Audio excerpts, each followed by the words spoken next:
Guys, എല്ലാവർക്കും ജാനകിയുടെയും അഭിയുടെയും വീട് പുത്തൻ പ്രൊമോ വിശേഷങ്ങളിലേക്ക് സ്വാഗതം. അപ്പൊ ഇന്നത്തെ ആ ഒരു പ്രൊമോയില് നമ്മുടെ അഭി ഭയങ്കര കരച്ചിൽ കരയുന്നുണ്ട്. അച്ഛൻ്റെ അടുത്ത് ഇങ്ങനെ പറയുന്നുണ്ട്, എനിക്ക് ആ ഒരു അച്ഛൻ്റെ അടുത്തല്ല, നമ്മുടെ അമലിൻ്റെ അടുത്ത് ഇങ്ങനെ പറയുന്നുണ്ട്, എനിക്ക് ആകെ ഒരു കാര്യത്തിലെ സ്വാർത്ഥത ഉണ്ടായിട്ടുള്ളൂ, അത് സ്നേഹത്തിന്റെ കാര്യത്തിലാണ്.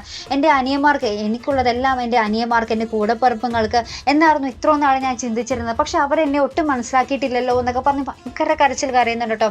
അപ്പുറത്താണെങ്കിൽ നമ്മുടെ അച്ഛനമ്മയും പൊരിഞ്ഞടി, നിങ്ങളെന്നിൽ നിന്നും അത് മറച്ചു വെച്ചില്ല, ഇത് മറച്ചു വെച്ചില്ല, ഇത് തന്നെ അമ്മയ്ക്ക് ഇപ്പോഴും റിപ്പീറ്റ് ആയിട്ട് പറയാനുള്ളൂ. അപ്പൊ അച്ഛൻ പറയുന്നുണ്ട്, നിനക്ക് എന്താണ് ഇത്ര വലിയ ഇഷ്യൂ ആക്കാനുള്ള കാര്യം ഉണ്ടോ എന്നൊക്കെ നമ്മുടെ അച്ഛനും ചോദിക്കുന്നുണ്ട്.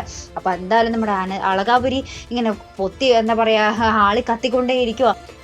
എന്തായാലും നമ്മുടെ ജാനകിയും അഭിയും മിക്കവാറും സഹി കേട്ട് ആ വീട്ടിൽ നിന്നും ഇറങ്ങിപ്പോകുന്ന ഒരു ദൃശ്യങ്ങൾ തന്നെ ആയിരിക്കും കേട്ടോ കാണുവാൻ സാധിക്കുന്നത്. നമ്മുടെ അഭിയും ജാനകിയും തങ്ങൾക്ക് ആ ഒരു അളകാപുരിയിൽ നിന്നും ഒരു നയാ പൈസയുടെ സ്വത്ത് പോലും വേണ്ട എന്നും പറഞ്ഞിട്ട് ഇറങ്ങിപ്പോകുന്ന ഒരു നിമിഷങ്ങളായിരിക്കാം ചിലപ്പോൾ കാണുന്നത്. അത്രയ്ക്കും നമ്മുടെ അഭിയുടെ ആ ഒരു നെഞ്ചും മനസ്സൊക്കെ മുറിഞ്ഞു പോകുന്നുണ്ട്. നമ്മുടെ ജാനകി ആയാലും ശരി അത്രയ്ക്കൊക്കെ അനുഭവിക്കുന്നുണ്ട് അവര്. അപ്പൊ എന്തായാലും കാത്തിരുന്നതിനെ കാണാം കേട്ടോ. അപ്പൊ ഇതുപോലെ പ്രൊമോ റിവ്യൂസിനും എപ്പിസോഡ് റിവ്യൂസിനും ഒക്കെ നിങ്ങൾ മറക്കാതെ ചാനൽ സബ്സ്ക്രൈബ് ചെയ്യുക. അടുത്തൊരു വീഡിയോയുമായി വരുന്നത് വരയ്ക്കും ഗുഡ് ബൈ.